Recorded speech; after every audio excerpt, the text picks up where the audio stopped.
সে যেহেতু ভারসাম্যহীন না, সেহেতু তার সাথে কাজটা হয়েছে, এটা আসলেই আপত্তিকর। দিনের রাস্তায় যদি যারা চলে এরা তো এই ধরনের কাজ কারবার করতে পারে না। মানুষ তো এভাবে করে একজন মানুষের জোর করিয়া খামখেয়ালি করে চুল কাটা, এটা করা সেটা করা, তার হেনস্থ করা, এটা তো অসামাজিক কাজ কারবার।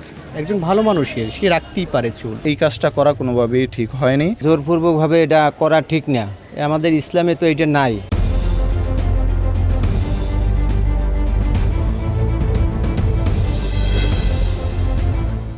এই কাজটা আসলে মানসিকভাবে ঠিক হয় নাই। এই কারণে যদি লোকটা ভারসাম্যহীন হয়ে থাকে তাহলে তার পরিষ্কার পরিচ্ছন্নের একটা ব্যাপার থাকে, কিন্তু সে যেহেতু ভারসাম্যহীন না, সেহেতু তার সাথে কাজটা হয়েছে, এটা আসলেই আপত্তিকর। এবং সে একটি ধর্মের অনুসারী, সে তার ধর্মের দিক থেকেই এরকম চুলদাড়ি রাখছে, আসলেই কোনোভাবেই কাম্য না। আর আমরা এগুলা যারা করতেছি এগুলো আসলে আমাদের বয়কট করা উচিত।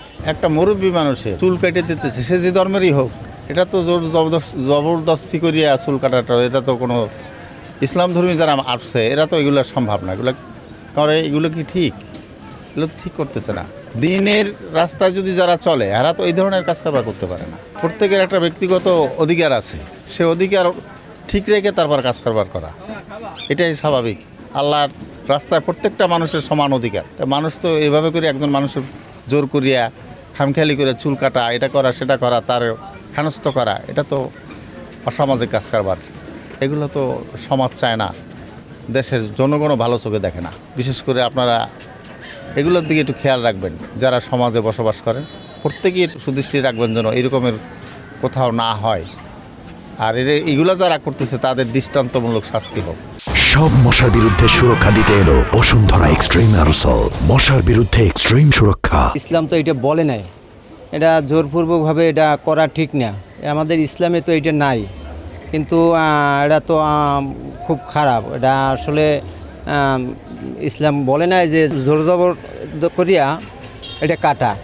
কিন্তু এক একজন এক এক লাইনে থাকে, এক একটা তরিকাপন্থী থাকে, এই বলে এটা ঠিক করে নাই। আমার মতে যেটা আমি বুঝি, এটা ঠিক করে নাই। কাউকে জোরপূর্বক জট চুল সেটা কেটে দিচ্ছে ধরে ধরে এবং জোরপূর্বক, তারা হয়তো বা কেউ সাধু সন্ন্যাসী বা অন্য বিষয়ের লোক হবে। অনেককে দেখছি নির্যাতন করছে, শিকলে বিধেও নির্যাতন করা হচ্ছে দেখছি আমরা।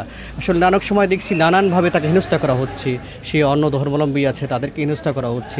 বিভিন্ন বিষয়গুলো আমরা আসলে সামাজিক যোগাযোগ মাধ্যমে দেখতে পাচ্ছি। আসলে এই বিষয়গুলো আমার মনে হচ্ছে যে সামাজিক অবক্ষয় থেকেই এগুলো হচ্ছে।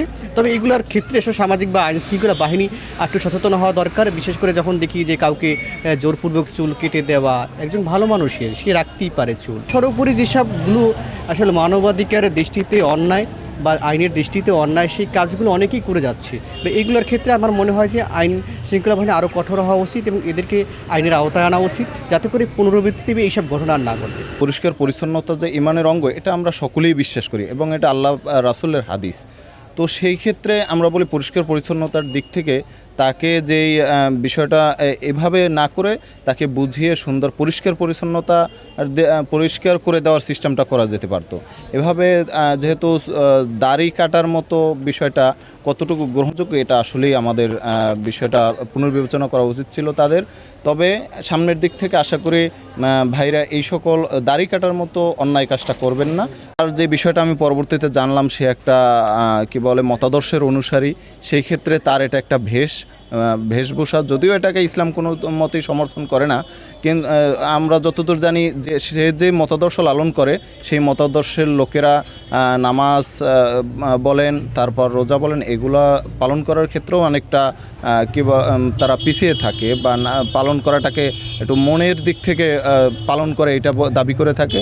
সেই ক্ষেত্রে আমি মনে করি তাদের উপর একটা জোর করে এই কাজটা করা কোনোভাবেই ঠিক হয়নি।